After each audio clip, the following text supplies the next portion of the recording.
안녕하세요. 먹고 읽고 투자하라입니다. 오늘은요, 분산 투자를 어떻게 할 것인가에 대해서 이야기를 해보려고 합니다. 제가 올해 읽었던 분산 투자를 다룬 책 두 가지.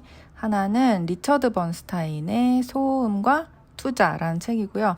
그리고 또 하나의 책은 비교적 최근에 출판이 된 강창희, 고재량, 지음 50부터는 노후 걱정 없이 살아야 한다. 노후를 어떻게 준비할 것인가에 대한 책이죠.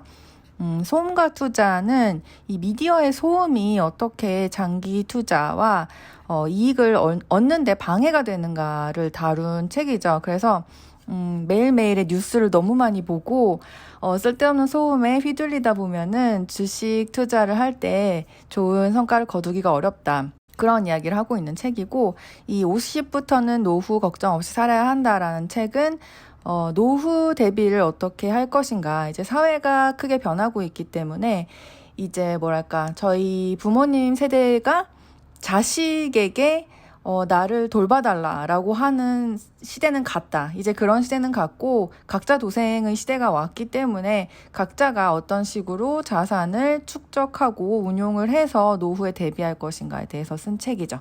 좀 되게 결이 다른데 근데 이 분산 투자에 대한 아주 비슷한 시각을 제공을 하고 있어서 그 부분을 제가 오늘 뽑아봤습니다. 왜냐하면 저도 분산 투자를 아주 잘하고 있진 않았구나라는 깨달음이 있었거든요. 그래서 분산 투자를 왜 하는가 이걸 다시 짚어보고 간다면 왜 하냐면 서로 다른 성질의 자산을 조합해서 수익률의 변동성을 낮추거나 예측 가능성을 높이는 행위. 그러니까 모든 주식을 작년 3월에 테슬라를 샀으면 엄청난 수익률을 거뒀겠지만 그렇게 한다면 정말 한치 앞을 내다볼 수가 없는 거죠.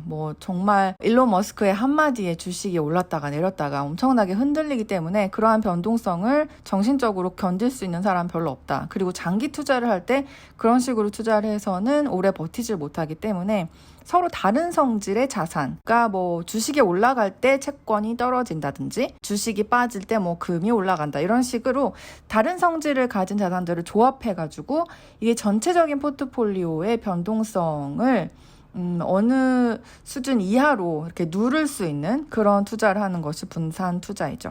그런데 이제 저희가 분산 투자 이야기를 할 때 계란을 한 바구니에 담지 말라 이런 이야기를 많이 하잖아요. 그래서 사람들이 주로 얘기하는 거는 주식을 10종류를 사라.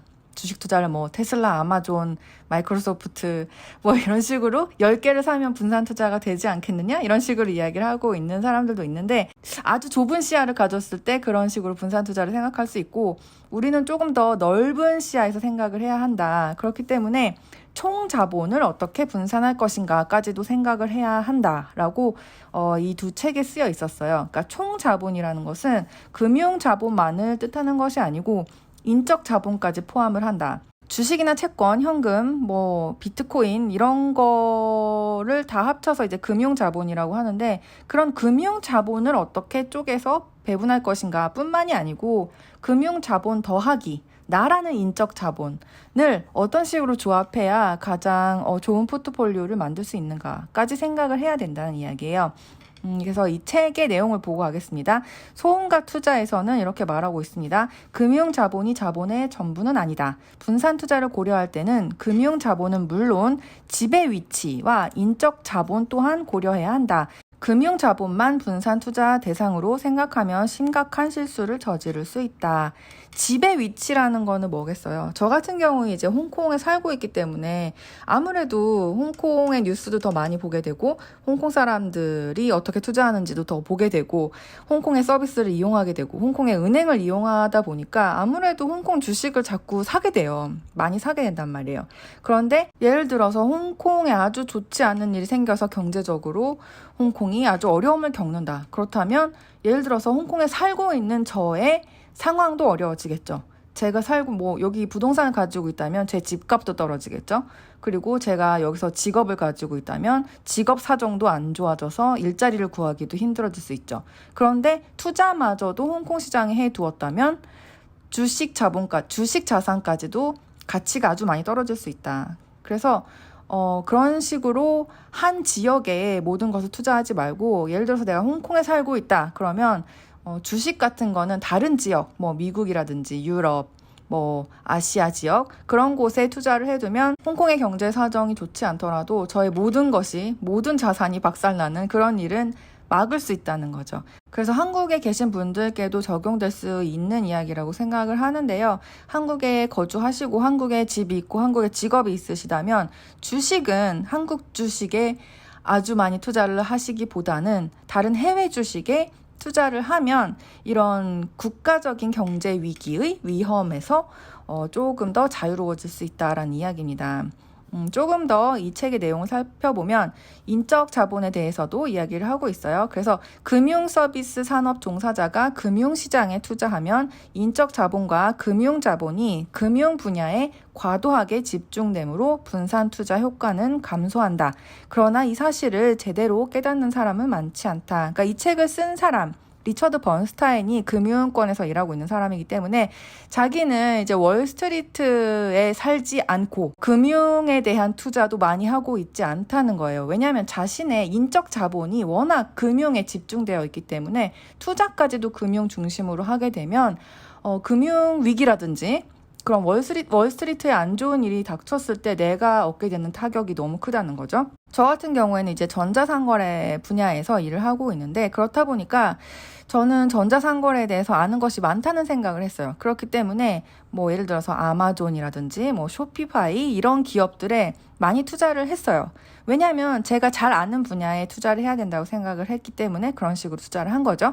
근데 저희 인적 자본 역시 전자상거래 중심으로 형성이 되어 있기 때문에 투자조차도 전자상거래 분야에 너무 집중해서 투자를 하는 것은 좋지 않겠구나라는 깨달음을 얻었습니다. 지금은 전자상거래가 굉장히 유망한 산업이긴 하지만 또 모르잖아요. 사람들이 코로나 시대가 끝나고 다시 밖으로 나와서 물건을 막 사기 시작하면은 사람들이 온라인으로는 이제 물건을 덜 살 수도 있지 않겠어요? 그런 경우에 전자상거래 시장이 위축되면 제가 가지고 있는 주식도 가치가 떨어질 거고 제가 속해 있는 업계의 업황도 함께 나빠지기 때문에 한 가지 상황이 나빠지면 저의 모든 것이 나빠질 수 있다. 그렇기 때문에 저의 인적 자본이 전자상거래 위주로 짜여져 있다면 금융자산은 좀 다른 걸 사자. 예를 들어서 뭐 부동산이라든지 금융, 뭐 산업재 이런 데 투자를 해두면 분산의 효과가 있을 수 있다라는 것입니다.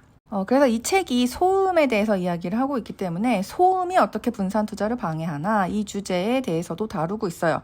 소음은 분산 투자의 여러 단계, 그러니까 총 자본을 먼저 인적 자본이랑 금융 자본을 고려해서 이걸 어떻게 분산할 것인가를 생각해야 되고 그 이후에 이제 금융 자본을 어떻게 쪼개야 할 것인가, 그리고 주식 포트폴리오를 갖고 있다면 어떤 종목들을 분산해서 편입을 해야 될 것인가 이 생각을 해야 되는데 소음, 그러니까 뉴스라든지 메일처럼 쏟아지는 뭐 기사, 유튜브 이런 거는 항상 저희가 주식 포트폴리오만 보게 하죠. 그러니까 이 여러 단계 중에서 가장 중요도가 낮은 세 번째 단계에만 집중하도록 유도한다. 그래서 우리가 더 넓은 시야를 가지고 총 자본에 대해서 생각을 해야 되는데 항상 주식 포트폴리오만 들여다보게 만든다라는 거예요.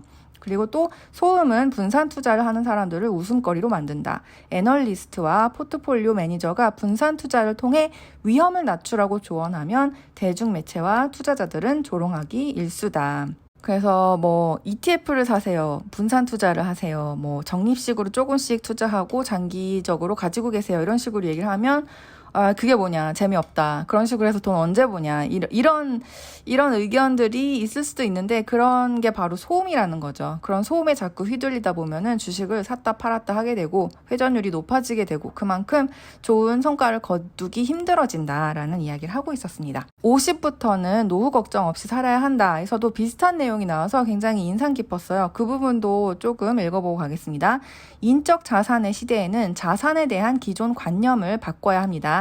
지금까지는 자산이라고 하면 대부분 부동산 같은 실물 자산이나 주식, 채권, 펀드 같은 금융 자산만을 생각해왔지만 앞으로는 인적 자산을 중요한 위치에 놓고 생각해야 합니다. 그래서 이 책에서도 먼저 인적 자산을 쌓아라. 그러니까 젊은이들은 그 주식에서 한탕 해가지고 빨리 파이어 되고 그런 걸 생각하기보다는 먼저 자신의 몸값을 높이는데 주력을 해야 된다라고 이야기를 하고 있죠. 그래서 인적 자산을 먼저 쌓은 이후에 그 다음에 금융 자산을 생각을 해라. 그리고 자신의 인적 자산의 특징을 고려해서 어떤 금융 자산을 살 것인지 생각을 해봐라 라고 이야기를 하고 있어요.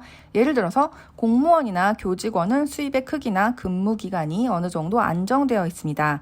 금융 자산으로 치면 예금이나 채권과 같이 원리금이 보장된 안전도가 높은 인적 자산을 보유하고 있다고 할 수 있습니다. 따라서 인적 자산의 보조적 자산인 금융 자산은 리스크가 따르는 자산을 중심으로 보유해야 종합적으로 균형 잡힌 포트폴리오가 완성됩니다. 이게 무슨 말인지 아시겠죠? 그러니까 인적 자산이 어떤 특성을 가지고 있는가? 예를 들어서 내가 스타트업의 창업가다. 그러면 굉장히 큰 리스크를 감수해야 되는 인적 자산이라는 이야기잖아요. 그렇다면 금융 자산은 어떤 것을 보유해야 되는가? 리스크가 상대적으로 적은 채권이라든지 배당을 많이 주는 안정된 주식들, 그런 거를 중심으로 보유해야 이제 종합적으로 봤을 때 시소 효과가 있다는 거죠. 비즈니스가 잘 돼서 창업이 잘 되면 좋지만 내가 벌인 비즈니스가 잘 안 되었을 때 타격을 적게 입을 수 있는 그런 안정된 금융 자산을 보유하고 있으면 이게 균형이 맞는다라는 그런 이야기예요. 그래서 분산 투자를 할 때 우리가 항상 어떤 주식을 골라 담아야 좋은 포트폴리오가 될 것인가 이런 생각만 하기 쉬운데, 금융 자산을 생각하기 전에 일단 나 자신에 대해서 잘 생각을 해보자. 나의 인적 자본이 어떤 특성을 가지고 있는가? 내가 일하고 있는 곳의 업황은 어떤가? 리스크를 많이 져야 하는 일인가? 아니면 비교적으로 안정된 직업인가? 또 지역적으로는 어떤 특성을 가지고 있는가? 이런 거를 잘 감안을 해서 금융 자본을 나의 인적 자본과 성질이 다른 것으로 잘 짜서 조합을 딱 했을 때 전체적으로 변동성이 크지 않은, 그리고 어떤 하나의 요소만으로 전체적인 인적 자산과 금융 자산이 전부 한 방에 타격을 받지 않을 수 있는 그런 균형 잡힌 포트폴리오를 생각해 보자라는 그런 이야기였습니다. 그래서 저도 너무 성장주라든지 기술주, 제가 잘 알고 있다고 생각했던 주식들에 많이 투자를 하고 있었지만, 앞으로는 조금 이 두 가지 책에 쓰여 있던 조언을 참고로 해서 제가 아무래도 전자상거래라든지 클라우드, IT 업계 이쪽에서 일을 하고 있기 때문에 관련이 적은 채권이라든지 그리고 부동산, 다른 산업재, 원자재, 잘 모르는 분야에 대한 투자의 비중을 조금 높여 가야겠다라고 생각을 했습니다. 네, 오늘 소개해드린 내용이 여러분들이 전체적인 분산 투자의 틀을 짜는 데 많은 도움이 되었으면 좋겠습니다. 그러면 영상 보아주셔서 감사하고요. 저희는 다음 시간에 만나요. 안녕.